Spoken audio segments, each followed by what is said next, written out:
Nakumba Nzambe tata mona pe molimo santu batata ba maman balandi yanga wa bino di Laurent Lebela, autrement dit analyste spirituel ndenge tokolobaka biso tozali na vocation ya kosalela kabino nyonso ba émission les analyses spirituelles.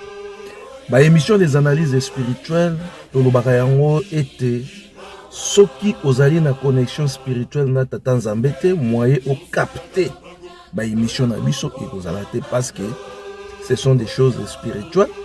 Tozomemela bino ba réalité ya ba makambo ba impact na yango na sens ya spiritualité. Tolobaka yango lere nyonso émission les analyses spirituelles. Tosalaka yango na sentimenté, tosalaka yango pe na plaisanterie te. Tosalaka yango po ete yo sepela te. Tosalaka yango po ete Nzambe asepela. Posa na biso ezalaka na musala oyo tosalaka ya ba émission ya les analyses spirituelles tata Nzambe asepela. Soki Nzambe asepeli ngai na sepeli yo pe osepeli. Posa na biso ezalaka te ete biso bato ya mokili to sepela parce que biso bato ya mokili tokotikalaka ko sepela te, même osepeli okotikala pe ko sepelisa moninga te. Nzambe soki asepeli na yo na ngai tozwi mapamboli. Tosalaka yango na banzela misato ndenge tolobaka sur le plan spirituel, sur le plan géographique et puis sur le plan historique. C'est-à-dire maye malekaki pe maye mazali kosalema na kati na lingomba na biso, na kati na mboka na biso et puis na kati na mokili mobimba. Nini esalemaka banani basalaka yango na ngonga nini et nyonso wana impact na yango sur le plan spirituel ezali ni et ba recherche na biso wana ezali basé sur maloba ya ba papa oyo ezali richesse oyo ba papa batikelaki biso et ba recherche na biso wana ezalaka pe lisusu basé sur banzembo na biso oyo ezali ba inspiration divine oyo Nzambe akopesaka epai ya baye bazali ko capter yango po ete ba transmettre biso volonté ya tata Nzambe, posa ya tata Nzambe ndenge azali na posa biso totambolela et tosalaka yango pe lisusu na nzela na canal ya ba mibeko oyo etambwisaka lingomba na biso. Ba canal oyo epermetaka biso to réaliser émission wana, c'est-à-dire soki tosali ba recherche à travers maloba ya ba papa banzembo na biso pe mibeko oyo etambwisaka lingomba nde ememaka biso na ba résultat oyo tobengaka yango ba résultat moko indubitable, c'est-à-dire ba résultat oyo yo na ngai tokoki ko douter na yango te. Et comme ma biso na ba résultat oyo ezali kolakisa yo na ngai mabena malamu na polele. Ete likambo oyo ezali mabe, likambo oyo ezali malamu. C'est-à-dire à travers ma explication oyo na uti kopesa awa et même makabiso to découvrir vérité oyo babengi yango indubitable ou bien et même makabiso na ko placer sur une table mabena malamu po ete mutu na mutu asosola. Et mabena malamu wana ekokomela yo na ngai na mesa. Tango mabena malamu ekomeli yo na ngai na mesa nde ekozala pona yo pe pona ngai intérêt ya ko changer soit toponi to salela mabe parce que ba recherche na biso ba analyse na biso ba paramètres oyo et permetaka biso to réaliser émission les analyses spirituelles et pesi biso résultat ya koyeba kokabola mabena malamu. Et tant on moni déjà mabena malamu ye likolo ya mesa eko dépendre na yo okosalela mabe to okosalela malamu. okosalela malamu to okosalela mabe. Batata ba maman, émission les analyses spirituelles to salaka yango na jalousie. To salaka yango pe na ba compte à rendre te. To salaka yango pe na ba parti pris te. To salaka yango au fond du cœur. Il y a idéologie kimbongiste, il y a volonté. Oyo ba papa bazalaki na yango po ete biso bato moindo tokoka kobikisama. Tolongolaka ba sentiment nyonso ya bonzoto parce que on appelle ça une émission spirituelle. Yango tolingaki tosala moi rappel ya muke par rapport ya ba émission oyo tokosalaka parce que à chaque fois soki tosali émission tomonaka retour bato babengaka biso mingi bazali kobenga biso pona ko encourager biso. Vraiment papa analyste spirituel eloko boye ngai na bandaka koyeba te kezali mabe. À travers ba émission les analyses spirituelles na comprendre ete likambo boye na bandaki kosala yango na sentiment na comprendre que likambo wana ezalaki mabe moyen na sala yango lisusu ezali te. Vraiment émission na yo to les analyses spirituelles epesi ngai mayele ya koyeba kokabola mabe na malamu. Mingi pe bazali kobenga biso pona ko encourager biso, mingi pe bazali kobenga biso pona kopesa biso pe ba orientation na ba makanisi mususu ndenge nini tokoki ko faire évoluer la façon ya réflexion oyo biso tokosala kana kati ya émission les analyses spirituelles. Tokofinga kate batata ba mama, tokochola kate batata ba mama, et na kati na émission les analyses spirituelles tolobelaka kaka makambu oyo ekoki kotia biso na connexion spirituelle na tata Nzambe.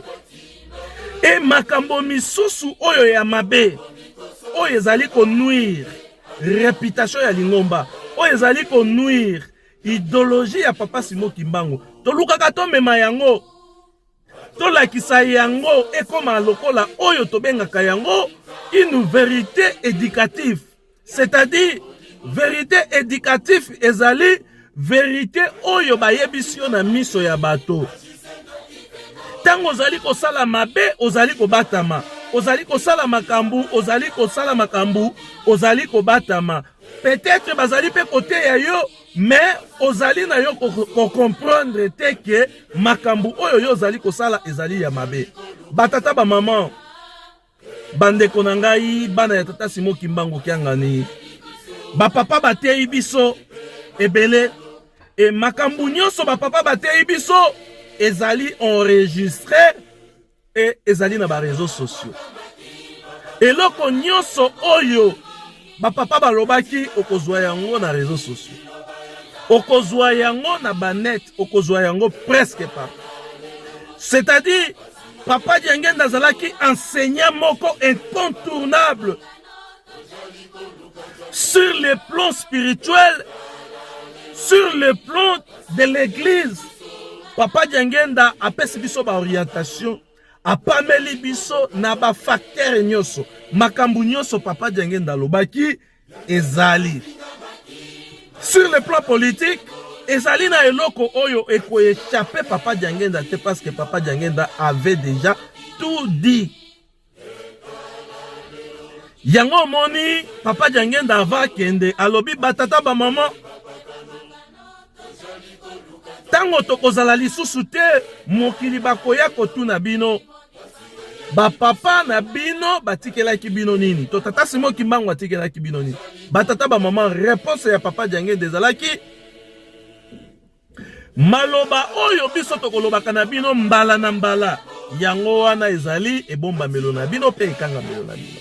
C'est-à-dire nyonso oyo tokozala na yango posa, nyonso oyo tozali na posa ya koyeba pona tina ya etambwiseli ya Lingomba, pona tina ya etambwiseli ya mokili, pona tina ya koyeba ndenge nini esengeli na biso totambwisa Lingomba, ndenge nini esengeli na biso bandimi totambola. Maloba ya papa Diangenda apesaki biso ba orientation ezali. Toko échappé na yango te pe tokoki kotia yango à côté te parce que yango nde ezali base. Il y a enseignement, il y a idéologie qui mbongiste. Donc, tangu tozali koloba, il faut se référer na maloba ya papa Diangenda. Tangu tozali koloba, il faut se référer na mibeko ya Lingomba. Tangu tozali koloba, il faut se référer na banzembo na biso. Likabo oyo tata Simo Kimbangu apesi epai na biso. Likabo oyo bapesi biso ya Lingomba ya tata Simo Kimbangu. Ezali likabo oyo tokoki kokotisela bonzoto makasi te. Ndenge papa Simo Kimbangu kiangani alobaki, bonzoto ezala moke, molimo ezala ebele. Et papa Diangenda pe abakisi alobi pasi ezalaka mingi kati na biso bato. Tango nzoto na molimo ezali koyokana te. Molimo elobi il faut yo otambola boye. Bonzoto elobi ngai pe nazali na ba sentiment na ngai ya nzoto oyo il faut na sala yango. Tango wana bokabwani ekoti entre biso bato na tata Nzambe, connexion spirituelle ya biso bato na tata Nzambe ekatani. Moto akomi kotambola na lolenge lisusu ya tata Nzambe te, me akomi kotambola na lolenge ya mokili pe na lolenge ya bonzoto. Nous sommes basés sur la spiritualité et spiritualité oyo tolobaka ezali koyekola makambo ndenge nini. Tokoki koyekola makambo na ndenge ya bonzambe pe tosalela yango kaka na ndenge ya bonzambe. Voilà batata ba maman. Na ba émission na biso tosalaka mingi pe bazali kobenga biso pona kochola biso, kopamela biso.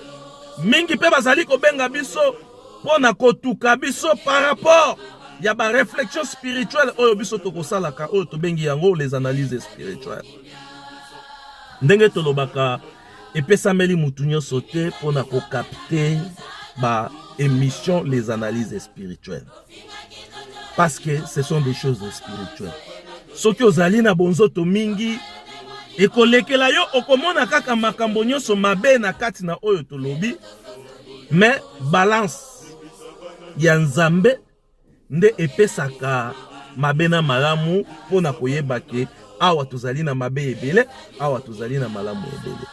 Ce qui est vrai, tocholaka te tofingaka te na kati na émission, mais oyo ezali défense ya doctrine oyo papa Simo Kimbangu apesaki biso, yango tosalaka poto mema lumière mutu nyonso a comprendre ke notala esika oyo mabe ezali awa, malamu ezali awa. Likabo oyo il faut tosimba yango.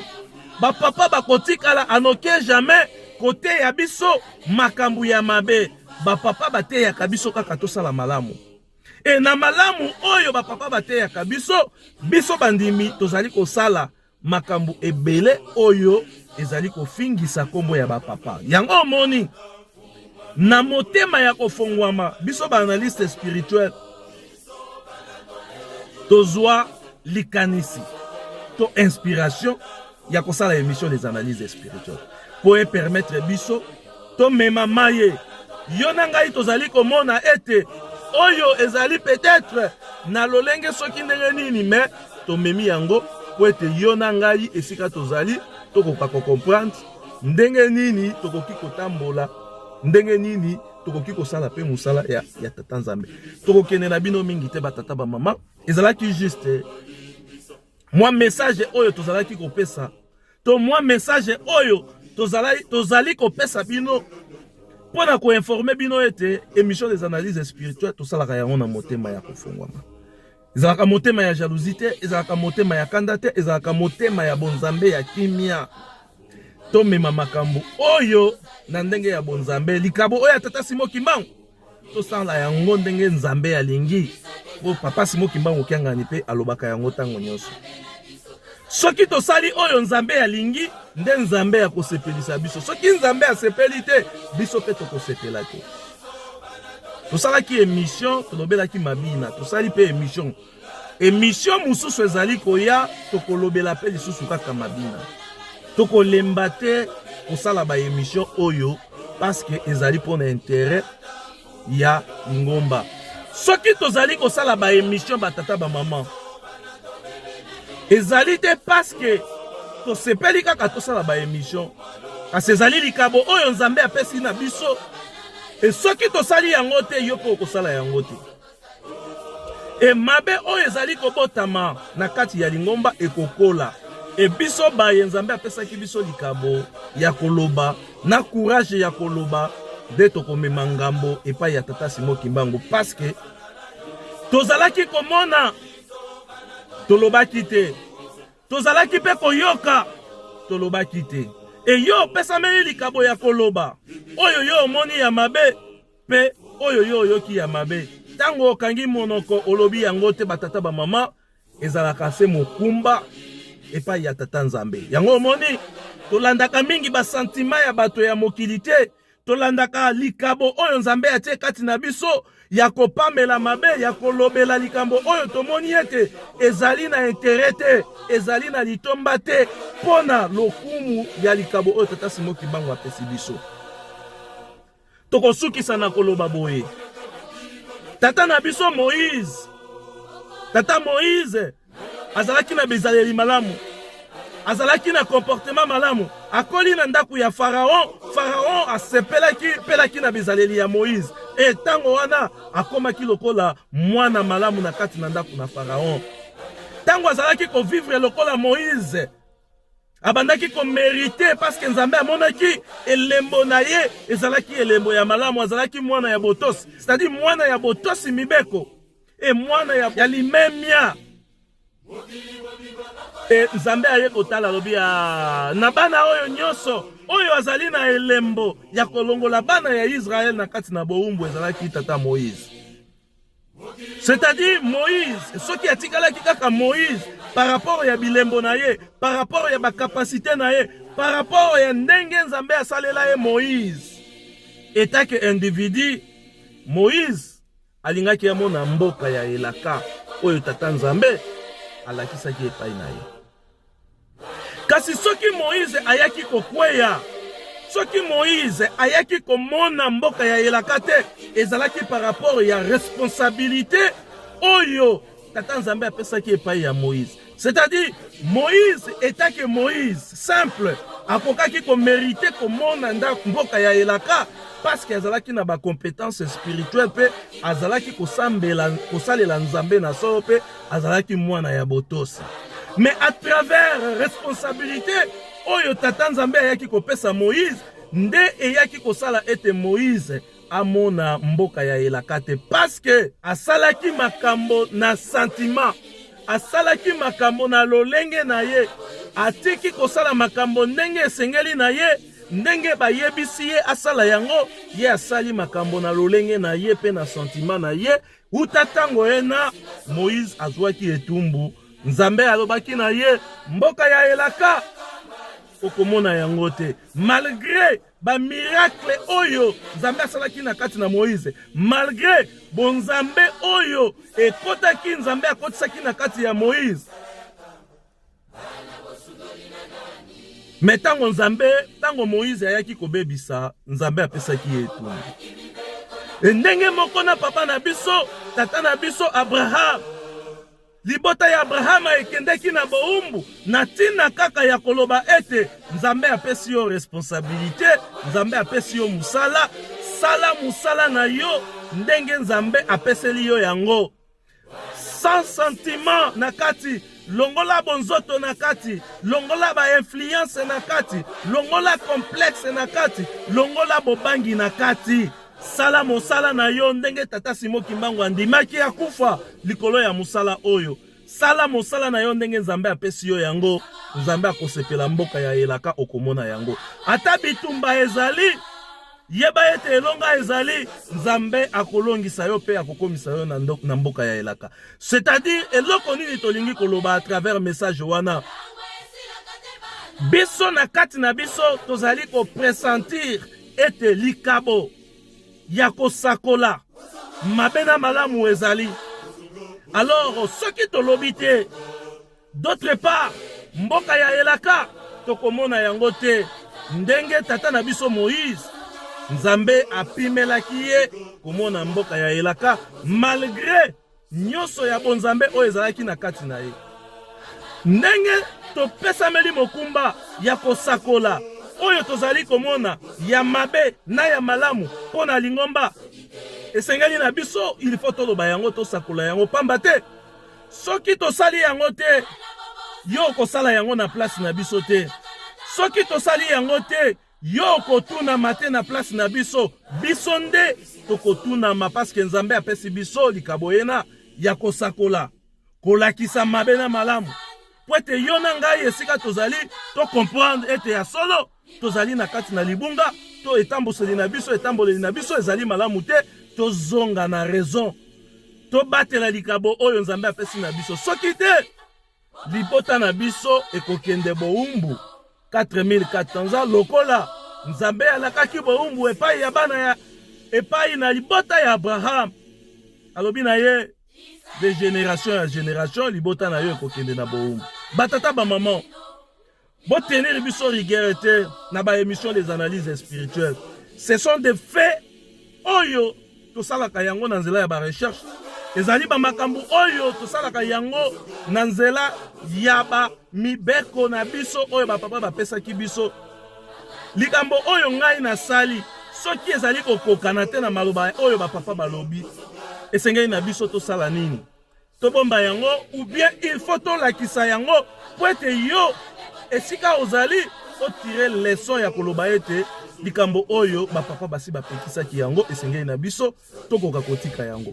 Voilà batata ba mama oyo tolingaki koya kolakisa bino koyebisa bino na mokolo mwa lelo ezali se bobele yango wana botenir biso rigueur te na likabo oyo Nzambe apesi biso ya ba réflexion spirituelle pona koluka koyeba otia mabe na malamu likolo ya mesa po ete mutu na mutu atire leçon na ye parce que tango oyo pe tozali ezali tango ya suka ba émission les analyses spirituelles bokozwa yango na Africa 21 TV na Africa 21 TV na YouTube et puis na Facebook botali yango na l'équimbongisme en marche ou bien na compte ya Facebook na ngai moko Papa Guy Laurent Lobela autrement dit analyste spirituel. Tokuta na bino très prochainement na ba émission oyo tozali kobeta. Cette fois-ci ndenge touti koloba tozali na série ya défilé ezali mabina te. Donc tozali ko continuer na ba série ya ba défilé ezali mabina te. Tobongisa bizaleli na biso. Tobongisa etamboleli na biso. Tobongisa lolenge na biso ya ko défilé na kati ya lingomba. Guy Laurent Lobela, analyste spirituel.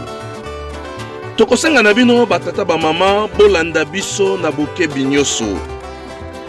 Bolanda biso na matoi ya bonzambe po ebotala mai tozali koloba na miso ya bonzambe.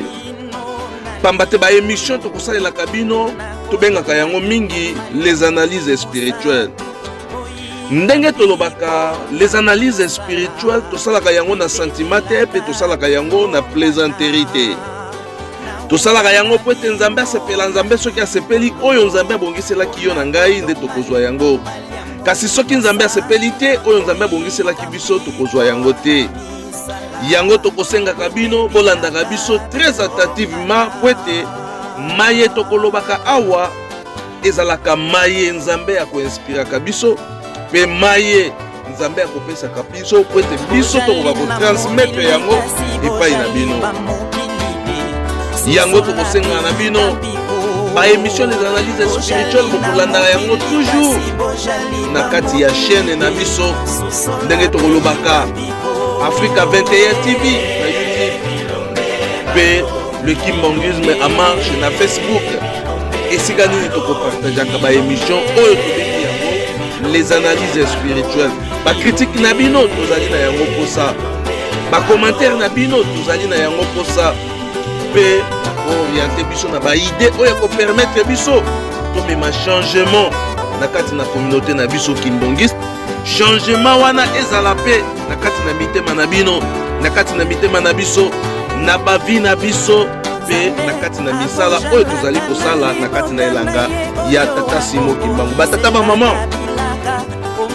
mayeba papa batikaki biso bateyaki biso, mayeba papa bateyaki biso, mayeba papa bapesaki biso oyo tobengi yango mibeko bolingo misala etikala kaka lokola slogan te, kasi ezala maye ekoki kotransforme bavi spirituelle na biso, ekoki kotransforme vi na biso quotidienne, mpe ekotransforme biso na kati na société pe na kati na communauté na biso po ete tobema changement ya libela.